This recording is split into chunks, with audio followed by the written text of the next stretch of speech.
Good morning everyone. Today I am going to present about genome engineering for thermosensitivity, genetic male sterility in rice. First of all, what is genome engineering? Genome engineering is nothing but editing the sequence of a gene. It may be a nucleotide addition or deletion. For the genome editing technique, latest in biotechnology, we are following CRISPR-Cas9. CRISPR-Cas9 is the latest technique which has been used to edit gene in plants, animals as well as human beings. Whatever, you can edit the gene. And then in case of thermosensitive genetic male sterility, TGMS in rice. First of all, I want to say hybrid rice. Production of hybrid rice, we require a male sterile line.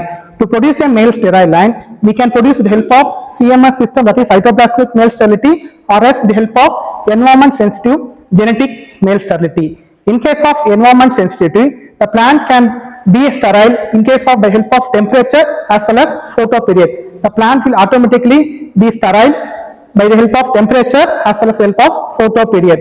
When the plant is around 23 degrees Celsius, above 20 degrees Celsius, the plant will automatically be sterile. Whereas in photoperiod, above 14 hours day length, the plant will become sterile. In case of CMS system, we require A line, B line and as well as R line to produce the hybrid rice.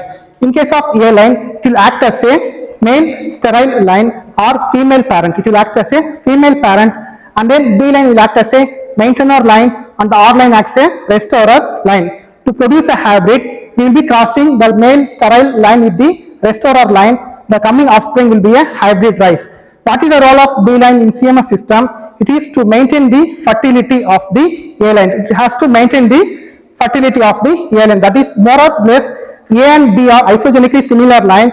Only it will differ in case of fertility factor. Remaining everything it will be isogenically similar. In case of male sterility, only the male parent will produce the non-functional pollen grains, whereas the female parent will produce gametes normally to produce the normal female gametes, that is megagametes. In our research, we have been concentrated for the thermosensitivity genetic male sterility. First of all, we have to find what is the gene which has been responsible for that specific character, that is thermosensitivity. For that, we have found that the TMS5 gene, which is present in the chromosome number 2, is responsible for that particular TGMS characters in the rice. And then how it happens in case of the molecular mechanism inside that is, during the permissive temperature, that is below 22 degrees Celsius, the plant TMS5 mutant will produce the RNase ZS1, that is RNase will produce, that RNA will degrade the ubiquitin ribosomal proteins, that will degrade the UBL40 protein, and then there will be no accumulation of UBL40, and then it will produce the fertile pollen. In case during excessive temperature, that is above 22 degrees Celsius, there will be no RNase ZS1 and they will not process any ubiquitin protein, so it will produce the fertile sterile pollens. There will be no more accumulation of UBL40 mRNAs and there will be leads to the pollen sterility. The produced pollens will be sterile pollens. It is the mechanism happens in the case of TGMS in rice. Everything happens in the TMS5 gene, which is present in the chromosome number 2 of the rice crop. And then what is the mechanism of CRISPR-Cas9? The CRISPR-Cas is nothing but it is the adaptive immunity developed in the bacteria. It is one of the adaptive immunity which has been developed in the bacteria. The virus not only infects human beings or animals or plant, it also infects the microorganism. Even though virus is a microorganism, it also infects the microorganism like virus. It also infects the virus. Whenever the virus infects the bacteria, it will produce some viral genome. That viral genome will be inserted into the bacterial chromosome. That I will explain in detail. First of all, the researcher in 1987 found that CRISPR-Cas9 is one of the adaptive immunity found in the bacterial, that is bacterial chromosome. It has consist of the clustered regularly interspaced short palindromic repeats. In case of this is E. coli bacteria, in E. coli bacteria it consists of that is repeats. The repeat is nothing but it is a palindromic repeats has been present. It's followed by the spacer. The spacer is a place to accommodate the viral genome. Whenever the virus comes and infects the bacteria, the viral genome will be getting inserted into the spacer region of the chromosome. As well as it consists of palindrome repeats, spacer, palindrome repeats, spacer, like that. The genome has been constructed in the E. coli. Okay, I will say this is the virus. Whenever the virus infects the bacteria, it will release some viral genome. The virus is a bacteria page, is a streptococcus bacteria. When the streptococcus bacteria page infects this bacteria, it will release some viral genome. It is getting inserted into the spacer region of that chromosome. After that, this will undergo transcription and it will produce the RNA sequence. This DNA will undergo replication and then transcription, and it will produce the RNA sequence. That RNA will bind with the Cas9 protein. Cas9 is nothing but it's an endonuclease activity. It will cleave and it has the activity of cutting the DNA fragments. In the bacteria, this Cas9 will bound to this CRISPR RNA and it forms a complex. This CRISPR RNA as well as Cas9, it forms some complex inside the chromosome. Whenever virus come on infection, this is how it happens. This is the viral genome has been injected into the spacer region. This has been injected into the spacer region and it produces the CRISPR RNA. This CRISPR RNA along with Cas9 forms a complex. It forms a CRISPR RNA plus Cas9. It forms a complex. Whenever the viral genome again infects the bacteria, this CRISPR RNA will go and bind to the complement of the viral genome. To be complement, this RNA will be complement to the viral genome. It will go and bound to the viral genome and Cas9 will cut the sequence. The role of Cas9 is to cleave the sequence of the DNA. Whenever it comes, wherever see, this is a green color. This Cas9 complex will go and bound to this virus and it will cleave. In case of orange color, this Cas9 protein complex will go and bound to this and it will cleave. Like that, whenever the new or old acquired immunity is acquired, adaptive immunity will be developed inside the bacteria. This how these mechanisms are developed in the bacteria. This has been used in the 2012. The researcher has been using this technique for genome editing in the plants. How they are using for plants? Okay. In the plant, first we should have some target gene. Whatever the gene we should target, we should find what is our targeted gene. To that target gene, we should found the guide RNA. For the target, there should be some guide RNA. Guide RNA is nothing but it is the complementary sequence of the target.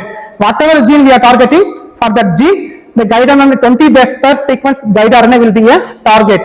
The target sequence along with the Cas9 will bound to the DNA sequence. This is the sequence, this is DNA sequence. We told this is a guide RNA, that is complementary sequence of the DNA. Along with the protein Cas9, it will bound to the particular region of the chromosome, particular region of the genome, and after what will happen, it will just cleave. Whenever we found the complementary sequence, it will go and bind and Cas9 will cleave the sequence. First it will go and bound to the complementary sequence, the RNA along with the Cas9 protein bound to the complex. The second step, it will cleave, it will just cut the sequence. And then finally, after DNA is cut out, the DNA try to repair themselves. With the help of addition or deletion, the DNA will automatically repair their mechanism, help of insertion or deletion. The DNA will be getting changed. What I am going to conclude that if there is one single nucleotide change, it may be code for different proteins. The function may also change. Like that, the genome editing, in the case of genome editing, this CRISPR-Cas9 is utilized. Just a single nucleotide, that is, in case of adenine, maybe guanine or cytosine has been replaced, it will code for some different function. The functions of the gene will be getting changed. This is how the CRISPR-Cas9 technique has been used in the genome editing. The DNA, I told already, it is cleaved. It will repair by themselves. It will repair by two mechanisms. One is by non-homology end joining. Second one is by homology direct repair. It will try to repair the mechanism. In case of non-homology end joining, there is no need of any additional template. The DNA will automatically add some nucleotide sequence or it may delete some nucleotide sequence and it will join by themselves. In case of homology directed repair, we need some DNA template which has been inserted into the region. The cutted region, the DNA template, whatever we want to include, we can include it in the cutted region. These two are the mechanism behind that CRISPR-Cas9, which has been DNA repair mechanism has been followed. The same CRISPR-Cas9 technique has been utilized for our research purpose. We have just developed the construct, that is TMS5 gene construct, and then we have been transferred it to the rice immature embryo, and we have generated the plant. We have confirmed with the help of molecular analysis, that is PCR. I will say how we prepare the construct and how we are mediated and how we are confirmed with the help of PCRs. In first step, we have to prepare the construct. To edit the plant, we need construct. For preparing construct, first we need to predict the structure of the gene. Where is the gene? What is the size of the gene? Where it is exactly present in the rice chromosome or where it is present, we have to find that gene. And then we should design the guide RNA. Already I told guide RNA is nothing but it is the complementary sequence of the target. We should find the target sequence, gene sequence. For that, we should find the guide RNA. And then for our research purpose, we have been using for the CRISPR-Cas9 vector, that is PRGEB32 is a available CRISPR-Cas9 vector. And then we have digested the product, we ligated the product, and we are transformed into E. coli and mobilized into Agrobacterium. That I will say in each and every steps. First, in case of prediction of a gene, we have just predicted that TMS5 gene is present in rice chromosome number 2 with the help of Rice Genome Annotation Project. It is available in the SARnet. If you go for TMS5 gene, we have found that it is present in the TMS5 is present in the chromosome number 2 from the sequence 63,97,342 to 63,99,236 nucleotide. That is 1,894 base pairs of the gene which is responsible for TMS5. And then the locus of the gene is locus oryza sativa 02, that is second chromosome. This graminase family 12290 is the accession number of that particular gene. And then this gene consists of 5 introns and 6 exons. It consists of 6 exon region and 5 intron region. Intron is nothing but it's a non-coding region. This is intron, this is intron, this is exon. Exon is the coding region and introns are the non-coding region. That introns will be getting deleted during post-translation modification by splicing or some other mechanism. These introns will be getting removed. Only exons will be coding for the gene. It will code for a gene. First step is to predict the structure of a gene. Then we found that it is present in the chromosome number 2 from the nucleotide sequence from year to year.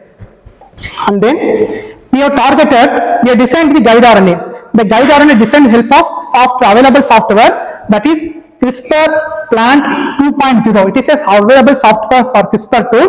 We have designed the guide RNA with help of CRISPR P2.0 software, and we have found the guide RNA, that is 20 nucleotide sequence. That is 20 nucleotide sequence. While designing the guide RNA, we should be very aware that we should be targeting only single side. We should not target some other different gene. We should target particular gene. We should not target some other different gene. We should be very careful. We should be very careful in predicting the guide RNAs. Whenever we are predicting the guide RNA, it should have more GC content. The GC, you can see here, it consists of more number of G and C content. Compared with A and T, the guide RNA has more number of G and C content. And then second point, it should have less off target. It should target only our TMS5 gene. It should not target some other different gene. It should target only our predicted gene, that is TMS5. With the help of this tool, we have designed the guide RNA. This is the PRGEB32 vector. This is a CRISPR vector. It consists of RNA as well as the Cas9 protein. It is available vector. And then it has some restriction site. What is the role of restriction site? Just to cleave the plasmid. We have to insert our guide RNA into the plasmid. To insert the guide RNA, we should digest the plasmid. We should digest the plasmid with help of BSA1 enzyme, and we should insert our guide RNA into the vector. And then we have confirmed that our guide RNA, whether inserted into the vector, we have just digested, and we have ligated the guide RNA into the vector. And then we confirmed that whether our guide RNA has been inserted into vector or not. By two means we can confirm: one with the help of PCR, and second with the help of sequencing. We can confirm help of sequencing or help of PCR. This is the picture. This is a PRGEB32 plasmid. These 2 and 3 are the digested product with help of BSA1 digested enzyme. These are the pictures. And then after digestion, we have ligated. I told the guide RNA has been ligated into the vector. After ligation, we have to confirm whether our guide RNA inserted into vector or not. How we confirm this? We have took the primer from the guide RNA forward and vector reverse, vice versa. Vector forward, guide RNA reverse. Like that, we took primers from different combination. Whether only the vector and the guide RNA inserted, then we can find the amplification. This 1 and 2, we have found that the guide RNA as well as vector has been inserted. And then we went for confirmation by the help of sequencing. And we found that our guide RNA 20 nucleotide base pairs has been included into the vector.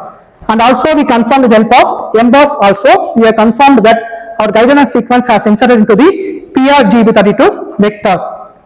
After that, we have to, after the vector, the PRGB32 vector has to be introduced into E. coli bacteria. It has been introduced into BH5 alpha bacteria cells, E. coli cells. After that, it has been to be inserted into Agrobacterium, that is with the help of LBA 4404 strain and PRK2013. And then this PRGB32 vector, with the help of triparental matting, we injected a 3 into a single construct, and we prepared a construct that is called as CRISPR-Cas9 TGMS construct. We have confirmed whether the construct consists of vir gene, HPT gene. This vir and HPT has been confirmed by presence of Agrobacterium. In Agrobacterium, it consists of both virulence gene as well as HPT gene. To confirm that, we have used that vir gene as well as HPT primers and PCR amplification. We have confirmed that the construct consists of Agrobacterium. And then we have to confirm whether it has presence of vector and guide RNA. This also with help of PCR. Previously what I told, with help of vector forward and guide RNA reverse. Like that we took different combinations and we have made for PCR, and we confirmed that our vector as well as guide RNA also inserted into the construct. After everything, we have been mobilized into the Agrobacterium. And then after construct is ready, just we want to transfer the construct into the plant. For that, we have took the rice variety AST16 rice variety we have been chosen, and we isolated the immature embryos from the rice plant. We have just collected the panicles from the PBS paddy breeding station, and then we isolated the embryos from that immature. We isolated the embryos, and that we are kept in the MDAS medium, first medium, with the help of the infection media. That is, infection media is nothing but Agrobacterium as well as our construct. The both present in the infection media. We have been infecting each and every embryo with help of 1 ml of the infection media, and then we kept it for 7 days in the dark room. After 7 days, the callus has been developed from the embryo. After that, the rooty hair-like structures has been removed from the callus, and it has to be inserted into the selection media. We are first starting selecting in this stage. Selection media is nothing but it consists of some antibiotic resistant marker. Whichever transformed colonies will go, remaining colonies won't grow in the selection media. We will go for 2 selection media. This is first selection media, second selection media. You can see here, it's brown colonies are non-transformed colonies. Whatever colonies has been transformed, it will be yellowish in color. Which are non-transformed, it will be browning in color. Whichever colonies has been transformed, it will go for the pre-regeneration media. In case of pre-regeneration, the greening of the callus will be seen. After that, we can see the shoot from here. After that, we should transfer to the rooting media, and then we go for hardening. This is how the construct has been inserted into the plant system. Totally, we have found 4 positive events. This construct first event is myself, Harish Nagaraj, TMS5, ASB 16. That is event 1, event 2, event 3, and event 4. Totally, we have found 30 plants, positive plants. That is for edited plants. Among that 4 plants, we have isolated the genomic DNA from the plant, and we went for the HPT and vir gene presence, whether the plant has consist of HPT or not. Then we confirm that plant has HPT gene also, and then at the plant 3 plant TMS5 gene, we can see some deletion here. We can see some insertion. We can see in the total 8 events, 4 events, we saw some deletions, some insertions. That has been confirmed with help of sequencing. The plant has to be moved for sequencing. Then only we can confirm whether what has been inserted, what has been deleted from the gene sequence. If the sequence of the gene is inserted or deleted, then the function of the gene also getting changed. This is how the transgenic plant has been generated. This is the pollen test we have did. This is the normal ASD16 rice pollen grains, and this is the pollens of our ASD16, that is sterile plant pollens. We showing the fertile. This is showing the sterile one. We showing the fertile pollens. And then what I am going to conclude now. In this research, with help of CRISPR-Cas9, we can generate a line within 3 or 4 months. We can generate a single line. If you go for conventional method, it will take several years to develop a single lines. We should develop. It will take several 5 or 6 years to develop a single line. So this is very easy technique, as well as the compared with other genome editing technique, it is cost effective. You can easily edit the gene. Only thing, we have to find the target gene and we have to design the guide RNA and we have to insert into the vector. That is only the ultimate aim of our research. This we did. Now the CRISPR-Cas9 presently they are using for all the research genomics, like in human beings they are editing the gene, in animals they are editing the gene, in plants, wherever gene editing is followed, they are following this CRISPR-Cas9 editing technique because of the cost effective, and it is also nowadays they are targeting not only single gene, they are going for multiple targets. The guideline I told now, they're not only inserting one gRNA, they're going for 5 gRNAs, 6 gRNAs in a single construct, they're inserting more number of guide RNA and they're targeting a gene. It also worked. This we did in 2019. Presently they are targeting multi-targets, they are doing multi-targets. This has been a project, and this is published in Stringer, they are published for Stringers. Thank you.